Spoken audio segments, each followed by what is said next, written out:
प्रारंभ करते हैं। डॉक्टर अरुणा, आपका इमेज सही नहीं आ रहा, आप अपने को एडजस्ट कर लीजिए। हाँ, अब ठीक है। सकल सुमंगल दायक रघुनायक गुणगान, सादर सुने ते तरहे भव सिंधु बिना जल जान। बार बार वर मांगहूँ, हरषि देहु श्री रंग, पद सरोज अन पायनी भगति सदा सतसंग। जय श्री राम।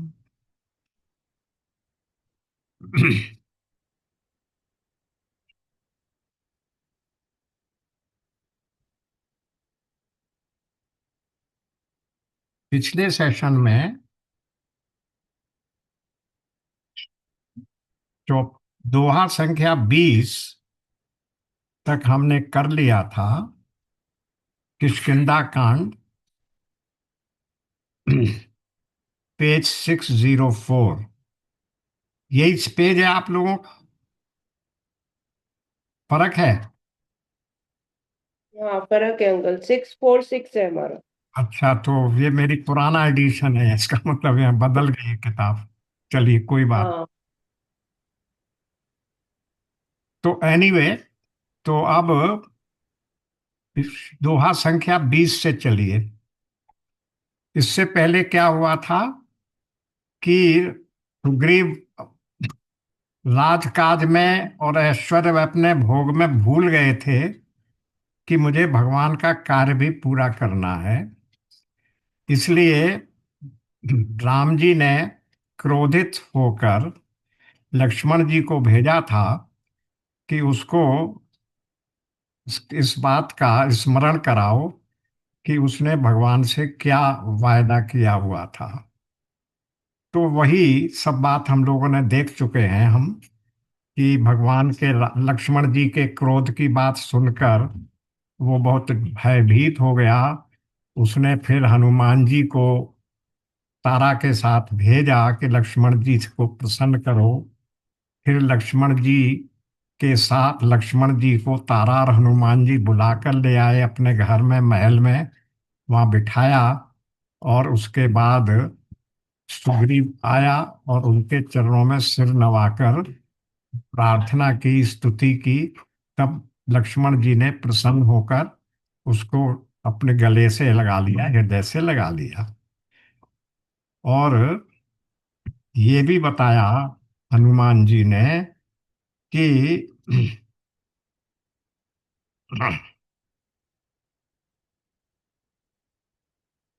लक्ष्मण जी ने ये भी बताया हनुमान जी ने कि हम पहले ही, ऊपर से चलिए जरा, दोहा संख्या 20 के ऊपर की चौपाइयां।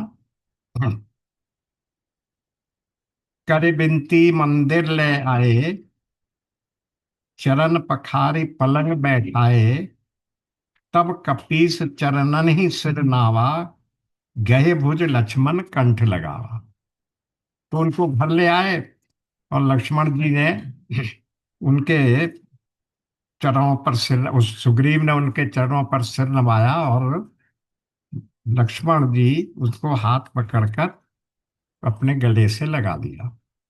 नाथ विषय सम मद कछु नाही, मुनि मन मोह करई छन माही, सुनत विनीत बचन सुख पावा, लक्ष्मण ते बहु बुद्धि समुझावा।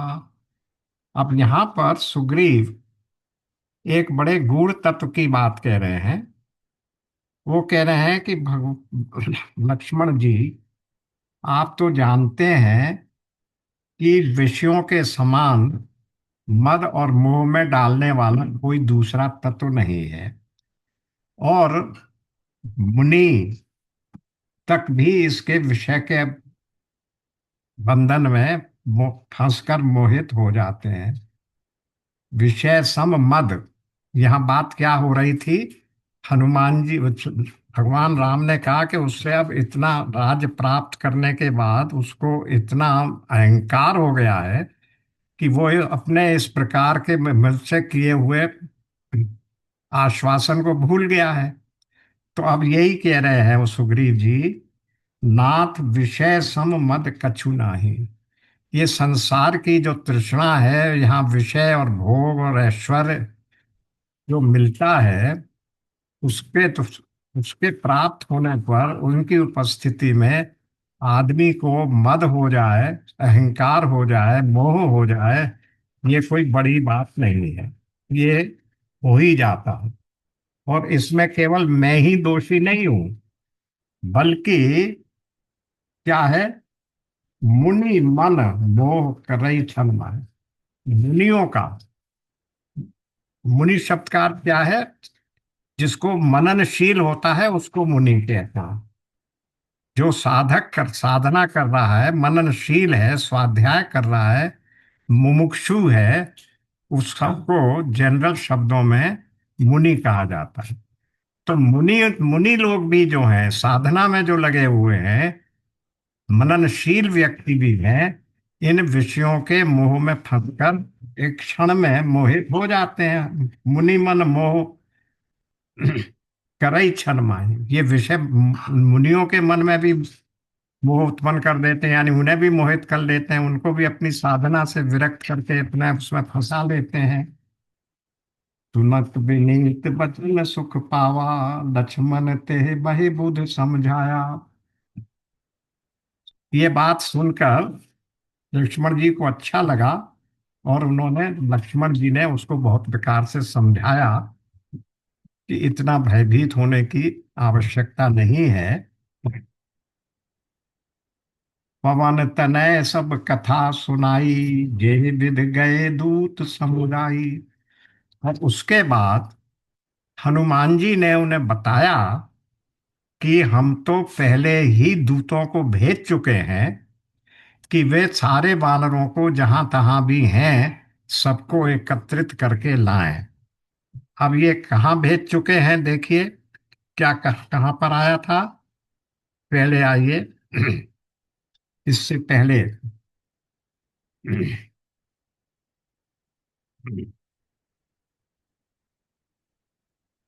देखिए। हम्म।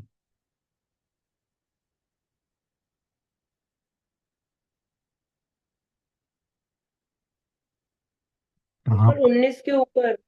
नाथ विषय 19 के ऊपर। 19 के ऊपर। ऊपर।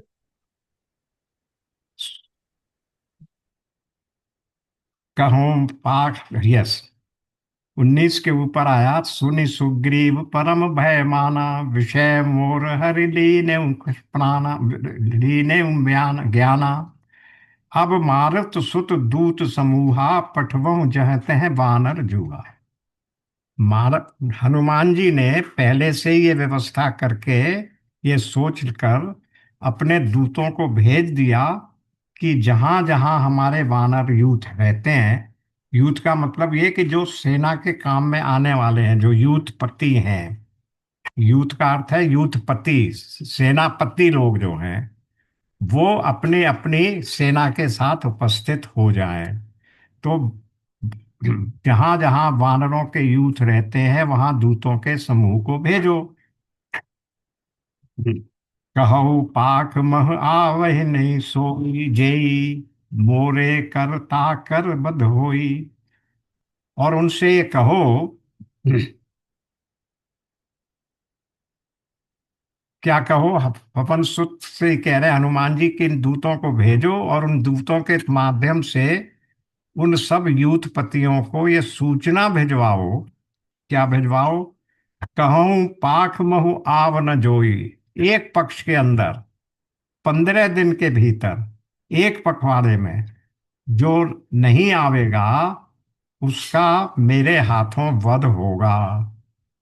तब हनुमान जी ने दूतों को बुलाया, तब हनुमंत बुलाए दूता, सब कर कर सन्मान बधूता।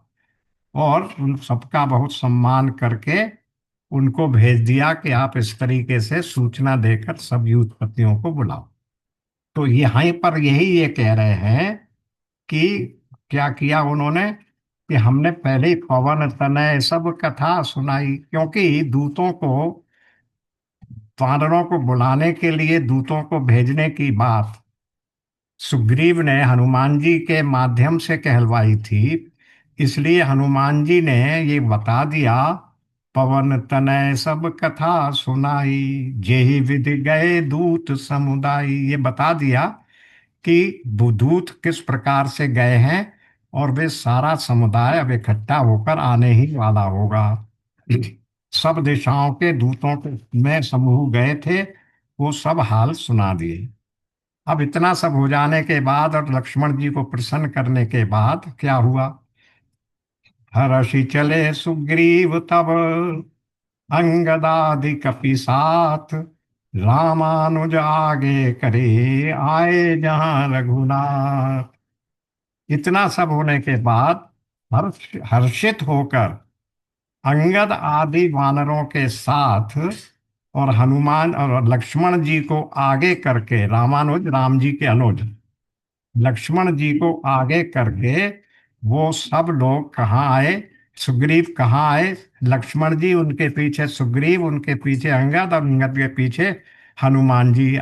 ये सब लोग हर्षित होकर चले और जहाँ रघुनाथ जी थे वहां आए। अब यहाँ से आगे हम बढ़ते हैं। नाई चरण से रुकर है कह कर जोरी, नाथ मोहे कछु नाहिन खोरी, अतिशय प्रबल देव तव माया, छूटई राम करहु जो दाया। अब एक व्याख्याकार ने बड़ा अच्छा लिखा है कि भगवान के साथ बात करने में ये बड़ी सुविधा है कि कोई भी अपने से गलती हो जाए तो कहो कि भाई आप ही की माया ने तो मुझे करवाया था, मेरा तो कोई दोष है नहीं, क्योंकि आप ही हृदय में बैठे हुए हो, आप ही हमें समझाते हो, आप ही उसी तरह से करते हो। क्योंकि ये बात कहाँ कही गई है, ये गीता में 15.15 में कही है। सबको कैसे घुमाते हैं, ब्राह्म ही। 15.15। हम्म। क्या कहा है, देखिए। सबको यंत्र पर बैठे हुए की भांति घुमाते हैं। 15। सर्वस्य च अहम सद, सर्वस्य चाहम हृदि सन्निविष्टो, मत्तः स्मृति ज्ञान अपोहनम च, वेदैश्च सर्वमेव वेद्यो, वेदांत कृत वेद चाहम। तो ये तो कहा यहाँ पर कि आप सबके हृदयों में बैठे हुए हो, और सब ज्ञान और अपोहन आप ही कराते हो। और फिर 18.61 में क्या कहा, 18.61 में कहा कि ईश्वर सर्वभूतानि, ईश्वर सर्वभूतानां हृदय अर्जुन तिष्ठति, भ्रामयन सर्वभूतानि यंत्र रूढ़ानि मायया। 15.15 में कहा ईश्वर सबके, मैं सबके हृदय में बैठा हूं, च अहम हृदय सन्निविष्टो। यहाँ थर्ड पर्सन में कह रहे हैं कि ईश्वर सबके हृदय में बैठा हुआ, ईश्वर सर्वभूता नाम। और वही ईश्वर क्या कर रहा है, अंतर्यामी परमेश्वर अपनी माया से उनके कर्मों के अनुसार भ्रमण कराता हुआ सब प्राणियों के हृदय में स्थित है। यंत्र के रूप में भ्रमण कराता हुआ, जैसे यंत्र पर बैठे हुए लोगों को यंत्री भ्रमण भ्रमण कराता है, इसी तरीके से भगवान हमें आपको भ्रमण करा रहे हैं। तो इसलिए आप, जिसके चित्त में जैसी वासना होती है उसके हिसाब से आप उसको पूरा करा देते हैं। तो मेरा कोई दोष नहीं है, नाथ मोहे कछु नाहिन खोरी, मेरा कोई दोष नहीं है। क्यों नहीं है, हे देव, क्या कहे हैं, नाथ नहीं मैं, नाथ मोहि न कछु नाहिन खोरी, अतिशय प्रबल देव तब माया, छूटे राम करहु जो दाया। ये जो आपकी माया है वो इतनी प्रबल है कि आपकी कृपा के बिना नहीं छूटती। अब फिर आ जाइए गीता पर। 7.14 में क्या कहा? दैवी येषा गुणमयी। मिल गया? दैवी येषा गुणमयी, मम माया दुरत्यया। ये जो मेरी माया है, यहां तो सुग्रीव कह रहा है कि भगवान आपकी माया जो है बड़ी कठिन है, प्रबल है। और इसी बात को स्वयं भगवान ने स्वीकार किया। गीता में भगवान क्या कह रहे हैं? दैवी ये सा गुणमयी, मम माया दुरत्या। ये बड़ी दैवी माया है, दैवी है और गुणों वाली है, प्रकृति जैसे त्रिगुणात्मिका है, और बड़ी दुरत्या है। इसको पार करना बहुत कठिन है। इसके पार जाना यानी इस माया से किसी भी प्रकार से अपने को मोहित नहीं होने देना कठिन है, असंभव सा है। तो मम माया दुरत्यया, और ये मेरी माया होने के कारण इसको पार पाना दुर मुश्किल है। त्रिगुण में मेरी माया दुस्तर है, उसको तरना आसान नहीं है। तो परंतु फिर तरें कैसे? मामेव ये प्रपद्यन्ते, माया मेताम तरन्ति ते। जो मेरी शरण में आ जाते हैं वही इस माया को पार कर पाते हैं। बिल्कुल इसी श्लोक का अनुवाद समझ लीजिए, उसी का भावार्थ समझ लीजिए। गोसाई जी ने यहां सुग्रीव के मुंह से रख दिया। क्या कहा? अतिशय प्रबल देव तब माया, छूटे राम करहूं जो दाया। आपकी कृपा होती है तब वो छूटती है। ये माया इतनी प्रबल है, इतनी दुस्तर है, इतनी दुरत्या है कि कब छूटती है? जब आपके शरण में कोई व्यक्ति आता है और आप उसके ऊपर दया करते हैं। तो इसीलिए ये बात यहाँ जो गीता में कही गई उसको इसी भाव में रख दिया उन्होंने। मामेव ये प्रपद्यन्ते, जो मेरी शरण में आ जाता है उसकी ये वो माया से तर जाता है। यही बात यहाँ कह रहे हैं कि आपकी कृपा जिस पर हो जाती है, छूटे ही राम करहूं जो दाया। आप जिस पर कृपा करते हैं तभी उसकी माया छूटती है। और कृपा किस पर करेंगे भगवान? जो उनकी शरण में जाएगा। तो इसीलिए कहा जाता है कि भक्ति, भगवान की भक्ति श्रम साध्य नहीं है, साधन साध्य नहीं है। किसी साधन से भगवान की भक्ति प्राप्त नहीं होती। वो कृपा साध्य है, भगवान की कृपा से प्राप्त होती है।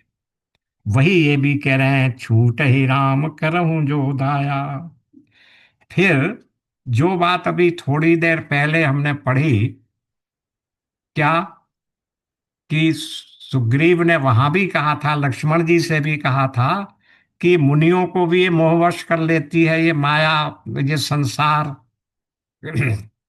तो क्या कर देती है ये माया? नाथ विषय सम मद कछु नाही, मुनि मन मोह करई छन माही। मुनियों तक को अपने वश में कर लेती है। तो यही बात यहाँ फिर से कह रहे हैं वो हनुमान जी के सामने। अतिशय प्रबल देव तब माया, छूटे राम करहूं जो दाया। विषय बस सुर नर मुनि स्वामी, मैं पावर पशु कपि अति कामी। अरे इन विषयों ने तो सबको अपने वश में कर रखा है। कौन कौन? सुर, देवता, नर, मनुष्य, मुनि, अभी पहले भी कह चुके हैं, मुनि, मननशील व्यक्ति, साधक व्यक्ति, मुमुक्षु, मुनि स्वामी। हे स्वामी, इन्होंने तो इतने लोगों को सबको अपने वश में कर रहा है। मैं पावर पशु कपि अति। तो मेरी क्या बिसात है, मैं क्या हूं? मैं तो पामर हूँ, मूर्ख हूँ, पशु हूँ, यानी बंदर हूँ, और कामी हूँ। बंदर कामी होता है, काम वासना के वशीभूत रहता है। तो इसलिए मेरी तो कोई वसात ही नहीं है। तो जब उन लोगों के ऊपर भी आपकी माया प्रभाव डालकर उन्हें आपकी साधना से, आपकी शरण में आने से वंचित कर देती है, तो मेरे लिए तो ये करना बहुत ही संभव है। इसलिए मेरी स्थिति का विचार करते हुए आप मुझ पर कृपा करिए, मुझे क्षमा कर दीजिए, क्योंकि मैं उस माया पर, आपकी माया पर नियंत्रण पाने में सक्षम नहीं रहा, कुछ देर के लिए भूल गया, और इसलिए मैंने आपके कार्य के लिए वानरों को नहीं भेज पाया। तो अब फिर आगे की बात कर रहे हैं। नारी नयन सर जाहि न लागा, घोर क्रोध तम निसि जो जागा। क्या अर्थ हुआ? अभी ये उन्हीं की चर्चा चल रही है। सुग्रीव जी कहे जा रहे हैं क्या कि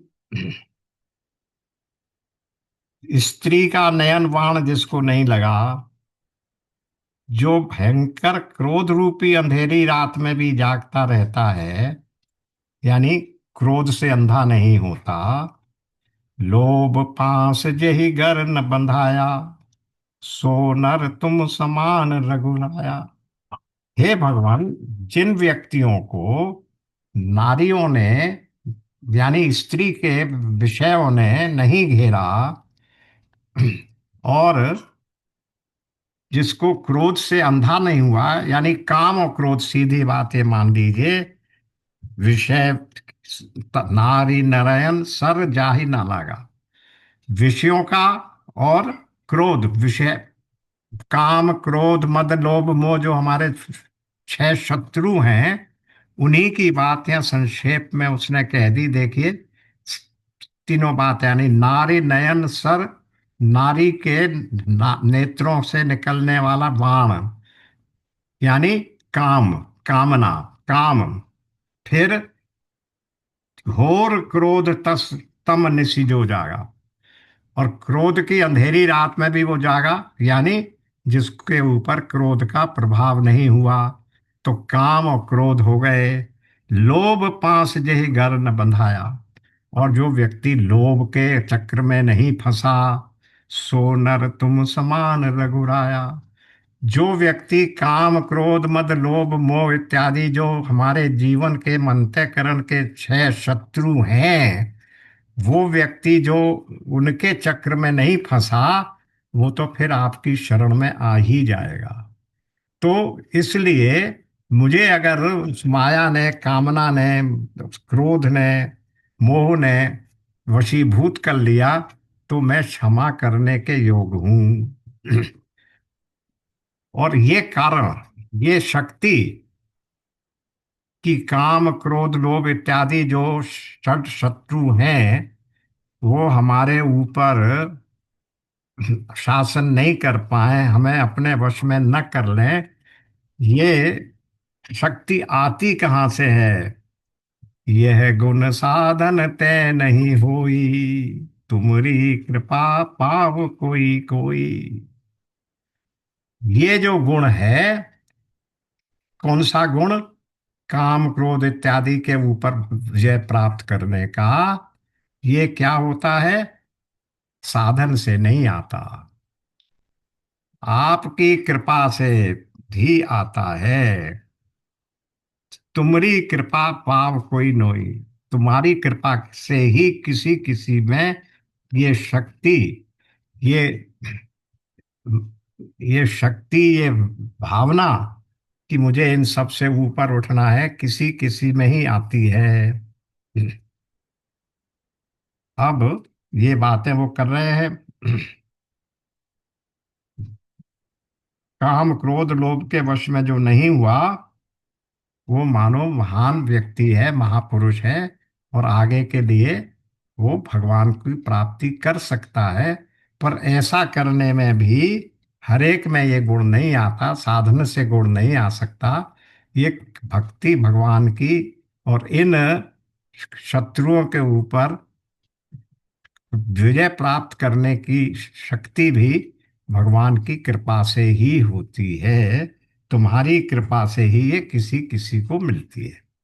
अब नीचे क्या हुआ? जब ये सब बातें सुन रहे थे तो तब रघुपति बोले मुस्काई, तुमरी कृपा तुम तब रघुपति बोले मुस्काई, तुम प्रिय मोहि भरत जिमि भाई। अब भगवान ने समझ लिया कि इसको अपनी गलती का अनुभव हो गया, और अब ये समझ गया और पूरी तौर से मुझे क्षमा मांग रहा है, मेरी दया मांग रहा है, मेरी कृपा मांग रहा है। तो भगवान मुस्कुराकर बोले, ठीक है, तुम मैं तुम प्रिय मोहि भरत समझिमि भाई, तुम भरत की तरह मुझे प्रिय हो। अब सोई जतन करहु मन लाई, जेहि विधि सीता कै सुध पाई। अब तुम ऐसा करो, यत्न ऐसा प्रयत्न करो कि मन लगाकर विधि पूर्वक ध्यान से, ये नहीं कि हाँ हमने एक फर्ज अदा कर दिया, बल्कि दृढ़ निश्चय के साथ प्रयत्न करके, मन लगाकर ऐसा प्रयत्न करो कि जेहि विधि सीता के सुध पाई, जिस प्रकार से सीता जी की सुधि मिल सके।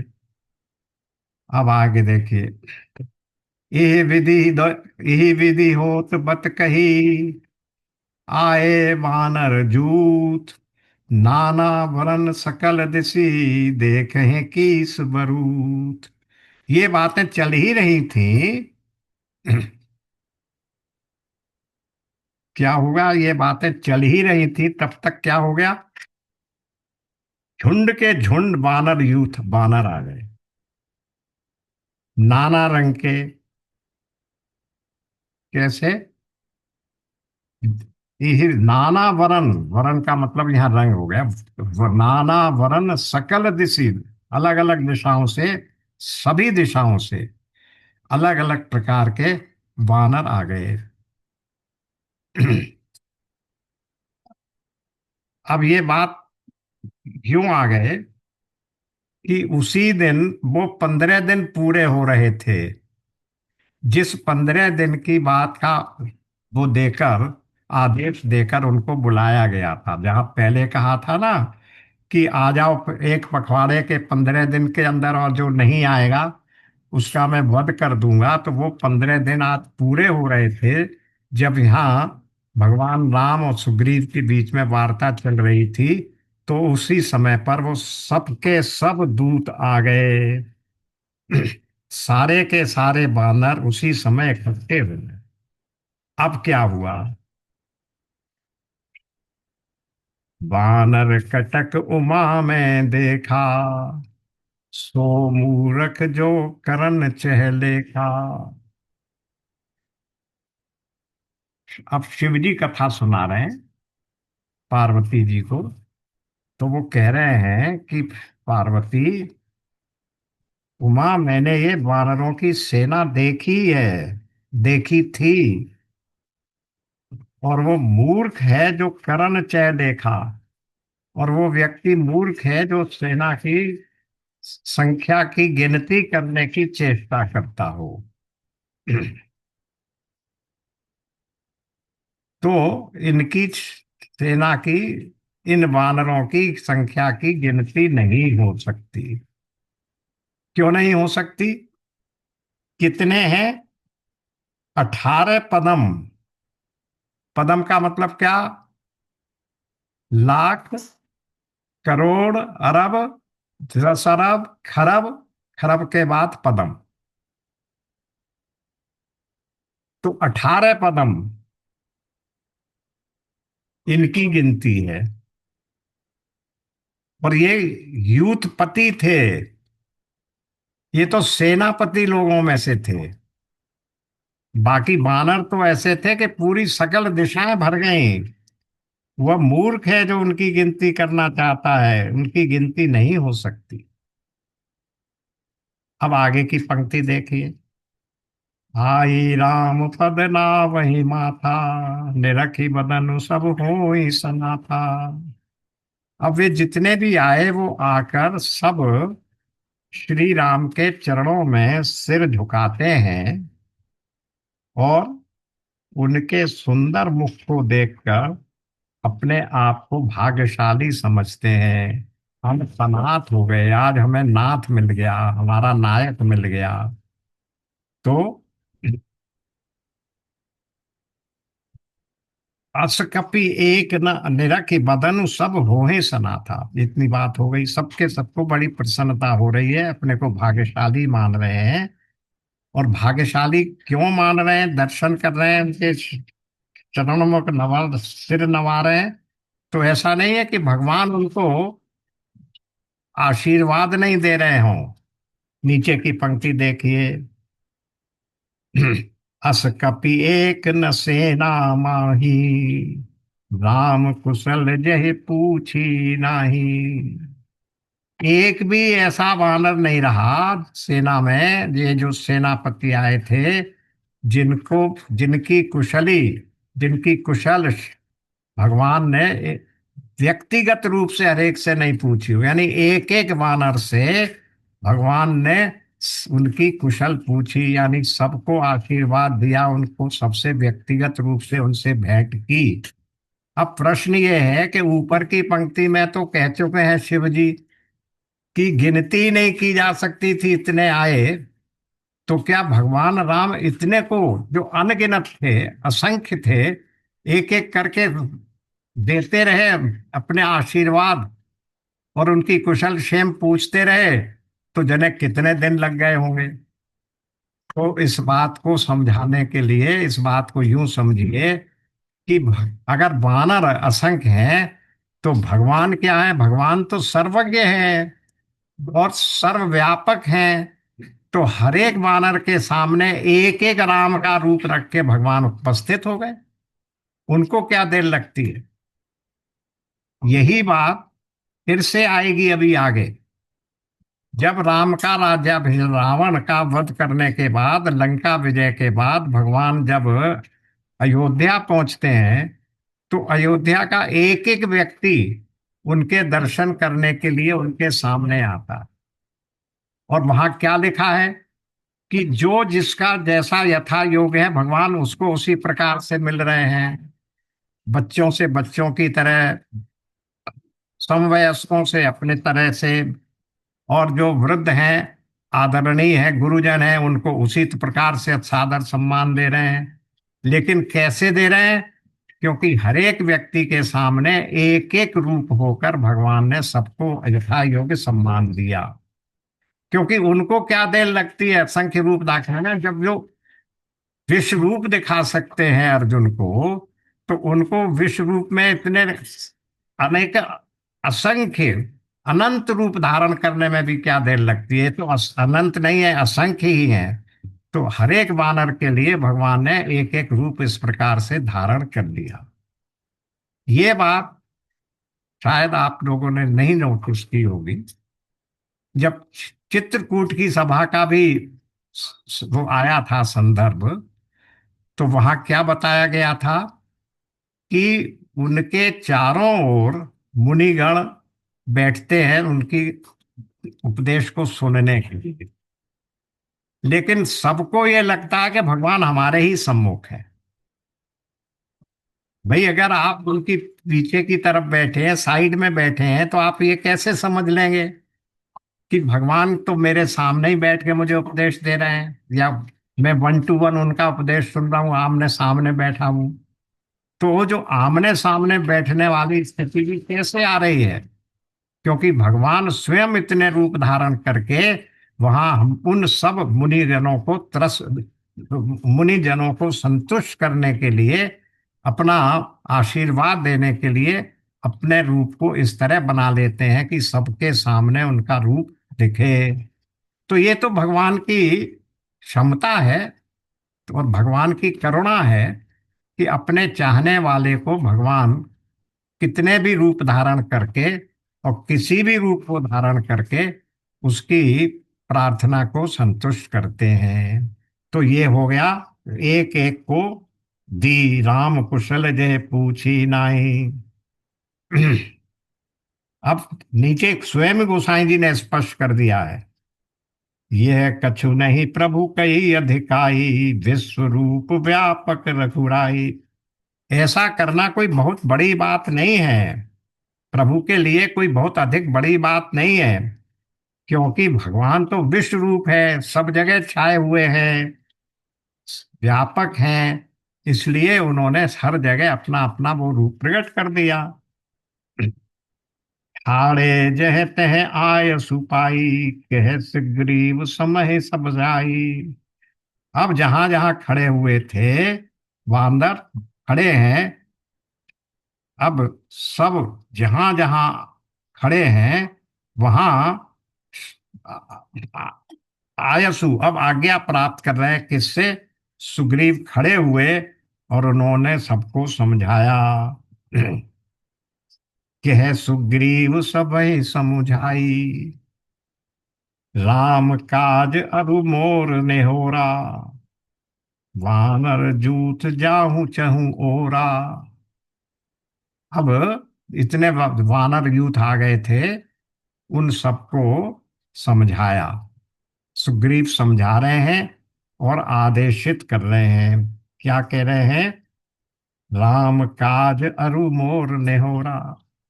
आप लोगों को जिस कार्य के लिए भेजा जा रहा है वो राम जी का कार्य है, भगवान का कार्य है, और मेरी उसमें प्रार्थना भर है। मेरी प्रार्थना है आप लोगों से, और ये कार्य जो करने आप जा रहे हैं वो राम जी का कार्य करने जा रहे हैं। इसलिए आप सब लोग चारों ओर जाओ, चारों दिशाओं में फैल जाओ। अब यहां अगर इसी प्रकरण को वाल्मीकि रामायण में इस प्रकार बताया गया है कि जब ह- सुग्रीव ने इन यूथों के मंडलियों को, चारों दिशाओं की मंडलियों को अलग अलग दिशाओं में भेजा है, तो ऐसे ही नहीं भेज दिया, बिल्कुल अंधेरे में छोड़ दिया कि आप लोग बिल्कुल अंधेरे में चले जाओ। वहां पर ये बताया गया है कि जिस दिशा में भेजे जा रहे हैं उस दिशा में उन्हें कौन कौन से स्थान मिलेंगे, कौन सा व्यवधान मिलेगा, कौन सा उनको सुगम पथ मिलेगा, पूरी बातें बताई गई हैं हर दिशा के बारे में। तो वहां प्रश्न आया कि भाई सुग्रीव को यहाँ किष्किंधा में बैठे हुए ये कैसे पता लग गया कि हर दिशा में, पूरे विश्व में जहां जहां भेजे जा रहे हैं उन उस स्थान पर क्या क्या विशेषता है, वहां क्या गुण दोष हैं, क्या कठिनाइयां हैं और क्या सुगमता है, ये कैसे पता लग गया? उसका निदान विद्वानों ने ये किया कि जब सुग्रीव बाली के भय से अपनी जान बचाने के लिए सारे संसार में भागता फिरा था, और उस समय उसने अपने भगोड़ेपन के अवधि में सारी दिशाओं की, चारों दिशाओं के में जो जो स्थान थे वो सब देख लिए थे। इसलिए उन चारों दिशाओं के बारे में सुग्रीव को बहुत निकटतम और बहुत ही नजदीक से गहन अध्ययन था, और वो उन सबको जानता था। लेकिन वहां भी नहीं ठहर सकता था, अल्टीमेटली उसे आके यहां ठहरना पड़ा था, जहां पर श्राप के वश से बाली नहीं आ सकता था। तो इसलिए उसको चारों दिशाओं का, संसार की जितना भी दिशाएं थी, जितना भी उस समय का वो था विश्व, उस सब की चारों दिशाओं के बारे में विशेषताएं जानता था। इसलिए उनको समझाया है। यह शब्द देखिए क्या कहा है, कह सुग्रीव सबहि समुझाई। तो यहाँ समुझाई शब्द में गोस्वामी जी ने सब कुछ बटोर लिया, सब कुछ समाहित कर लिया, जो कि वाल्मीकि रामायण में बहुत विस्तार से लिखा गया है। सब उस दिशाओं की सब अच्छाई बुराई सुगमताएं कठिनाइयां सब बता दी। ठाड़े जह से राम काज अरु कंवर अनोने होरा, बानर जूत जाहु चहि ओरा। अब ये राम जी का कार्य करना है तुम्हें, मैं तो तुमसे केवल निवेदन कर रहा हूं। अब आप लोग चारों ओर यानी सभी दिशाओं में, चारों दिशाओं में चले जाओ। और क्या करो?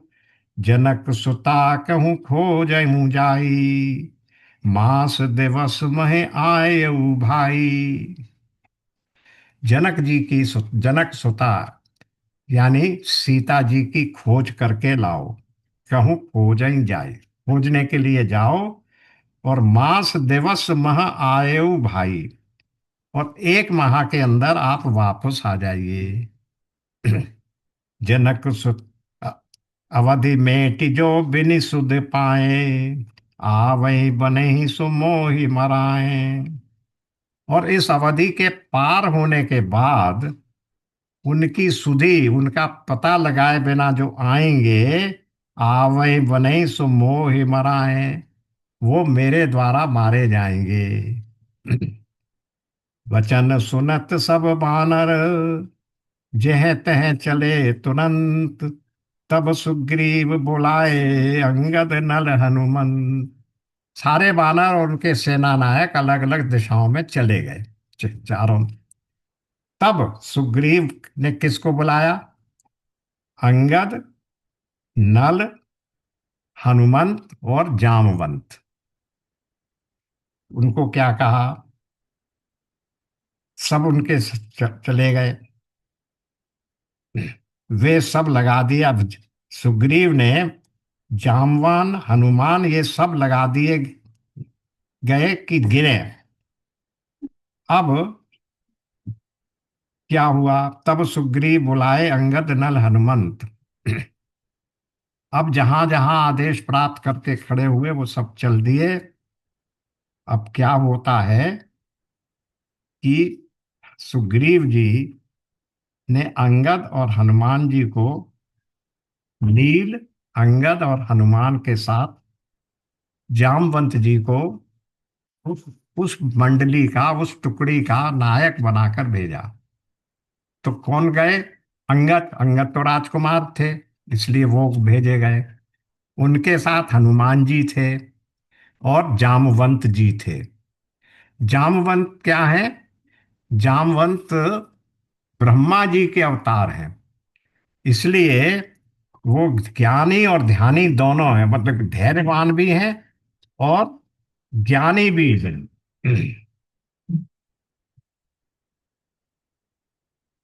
जी,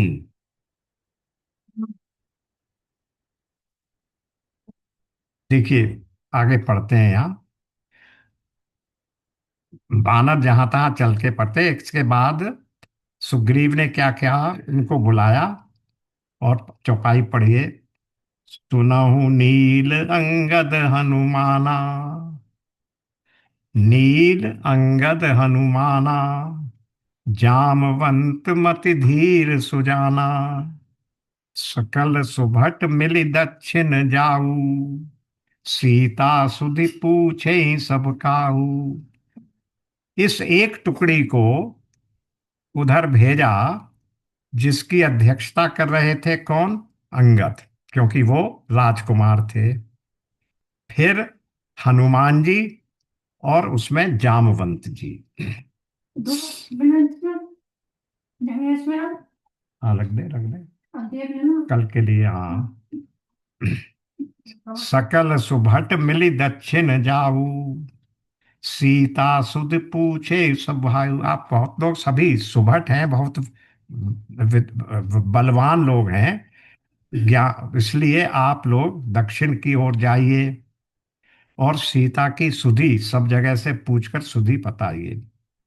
अब क्या कह रहे हैं? मन क्रम वचन सो जतन विचारे, रामचंद्र कर काज संवारे।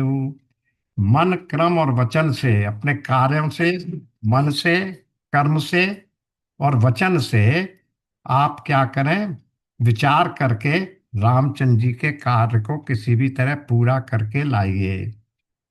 अब ये क्या कहा जा रहा है, ये आगे की चौपाई देखिए। भानुपीठ से उर आगी, स्वामी समय भाव छल त्यागी। भानुपीठ और से उर आगी, क्या करना चाहिए आदमी को? जब सूर्य का ताप ग्रहण करना हो, धूप लेनी हो, तो सूर्य को पीठ पर, सूर्य का ताप पीठ पर लेना चाहिए। सूर्य की प्रकाश पीठ की तरफ आना चाहिए, क्योंकि अगर सूर्य की ओर मुंह करके बैठोगे तो सूर्य की किरणों का चौंधा लगेगा और वो चकाचौंध आपकी आंखों की दृष्टि को नुकसान पहुंचा सकती है। इसलिए ये जल तो नहीं जाएगा? नहीं जलेगा नहीं कुछ भी। तू जब तक जा रही है 10-5 मिनट में हटा दियो बस। तो अभी जा रहे हैं ना, तो फिर तो हटा दे, मत डाले, मैं डाल दूंगा, यहीं रख दे बस। हम्म। तो भानुपीठ से उर आगी। आग तो पीछे से झेलनी चाहिए, लेनी चाहिए, यानी ताप करना हो, सूर्य में धूप का ताप लेना हो। और अगर अग्नि का ताप लेना है तो अग्नि का ताप सामने से लेना चाहिए, क्योंकि अगर पीठ की तरफ से अग्नि लोगे तो पता नहीं, धीरे धीरे आगे बढ़ते जाओ पीछे, और वहां अग्नि के ताप पास ही पहुंच जाओ, अग्नि से जल भी सकते हो। इसलिए सामने से ताप लेना चाहिए। राम स्वामी सर्व भाव छल त्यागी। लेकिन अपने स्वामी की जब सेवा करने का प्रश्न आवे तो फिर सर्व भाव, सब दिशाओं से, सब तरीके से छल त्याग करके उनकी सेवा का भाव लेना चाहिए, तो उनकी सेवा का त्याग, राधे राधे, लेना चाहिए। तजी माया से आई परलोका, मिटे सकल भव संभव शोका। माया से परलोका, क्या करो? माया छोड़कर परमार्थ की को प्रयत्न करो। सब तज माया सो कहीं परलोका, से यही परलोका। माया छोड़कर परलोक का सेवन करना चाहिए।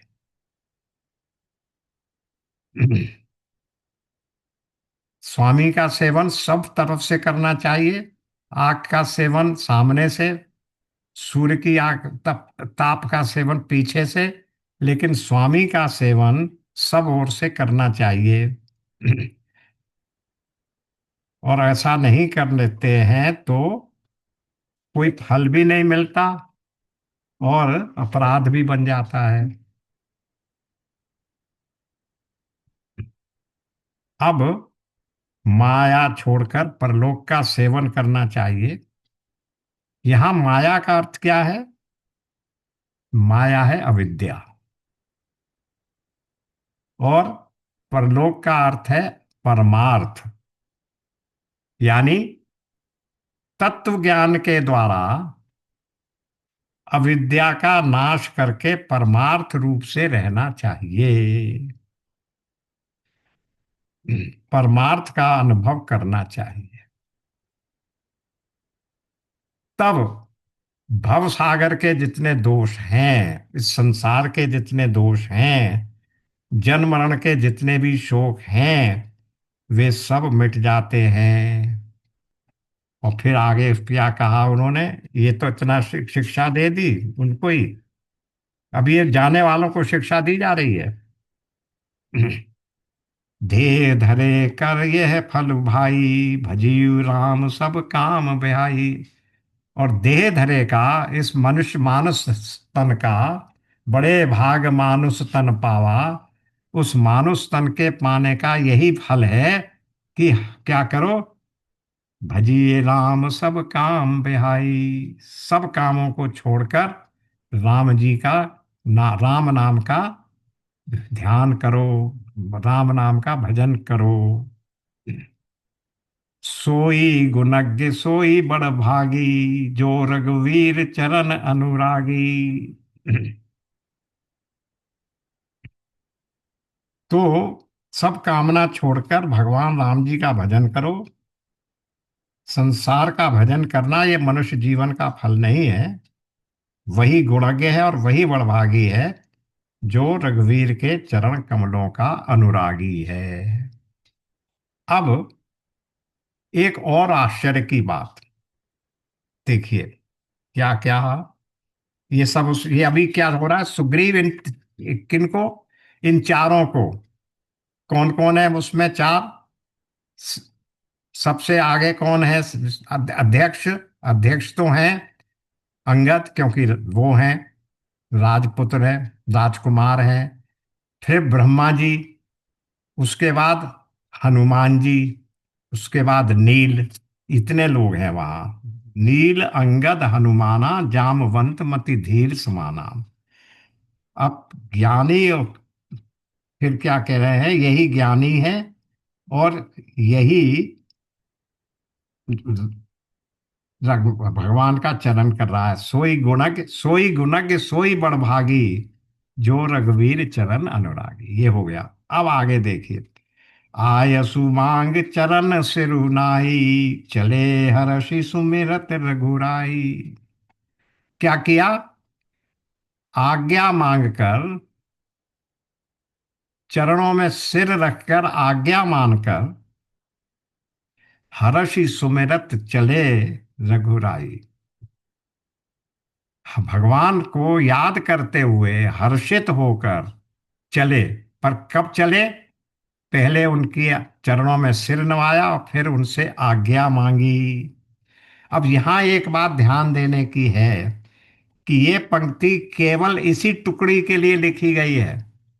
आयसु मांग चरण सिरनाई, चले हर्षि सुमिरत रघुराई। बाकी जो बाकी तीनों और दो दिशाओं में गई थी टुकड़ियां, भाई ये तो दक्षिण भाग के लिए गए हैं ना, तुम लोग दक्षिण की ओर जाओ, ये बात कहा उन्होंने। तो दक्षिण के लिए भेजी जा रही थी ये टुकड़ी। तो ये जो दक्षिण की ओर गई है टुकड़ी, यही तो सफल होकर लौटी है। लंका दक्षिण में ही तो थी। तो पर ये टुकड़ी क्यों सफल होकर लौटी, आय सुमांग चरण रघुराई, चरण उससे रुनाई। भगवान की आज्ञा मांगी, चरणों में सिर रखकर आज्ञा मांगी, और तब हर्षित होकर चले। बाकी जो तीन टुकड़ियां पूर्व, पश्चिम और उत्तर में गईं, उनमें से किसी के लिए यहाँ पर गोस्वामी जी ने नहीं लिखा कि वो भगवान की आज्ञा मानकर उनसे, उनके चरणों में सिर नवाकर उनका आशीर्वाद लेकर गए। इसलिए उन्हें सफलता नहीं मिली, इनको ही मिली। ये बात ध्यान देने की है कि किसी भी कार्य की सफलता प्राप्त करनी है तो भगवान का नाम लेकर, मन ही मन उनके चरणों में सिर नवाकर, उनका आशीर्वाद लेकर ही किसी काम के लिए प्रस्थान करना चाहिए। तो भगवान की कृपा से उस काम में सफलता मिलती है। ये बात यहाँ बताई गई। इनके मन में उत्साह है। तो अब क्या हुआ, बड़ों से आदेश लेकर, बड़ों को नमस्कार करके, भगवान का स्मरण करते हुए जो व्यक्ति अपनी यात्रा प्रारंभ करता है, उसको यात्रा में, उसके प्रयत्न में सफलता मिलती है। अब आगे की कथा आप सब लोग जानते ही हैं। हम लोगों ने प्रकरण क्या किया था कि सुग्रीव की शरणागति। तो सुग्रीव ने अपनी शरणागति यहाँ पूरी कर दी। भगवान ने उसकी शरणागति को स्वीकार कर लिया, और सुग्रीव ने भी अपना पूरा कर्तव्य निर्वाह करके ऐसी टुकड़ी बनाकर भेज दी जो बाद में सीता जी की सुधि लेकर आ गई। इस प्रकार से इस प्रकरण को आज यहाँ हम समाप्त करते हैं। अगले सप्ताह से कौन सा प्रकरण शुरू करेंगे, ये बात अलग से मैसेज पर दे दूंगा मैं, तो उसको फिर आगे बढ़ाएंगे। आज यहीं विराम लेते हैं। ओम पूर्णमदः पूर्णमिदं पूर्णात् पूर्णमुदच्यते, पूर्णस्य पूर्णमादाय पूर्णमेवावशिष्यते। ओम शांति शांति शांति। नारायण नारायण नारायण। राधे राधे। नारायण नारायण। राधे राधे। राधे राधे। राधे राधे। नारायण नारायण। राधे राधे।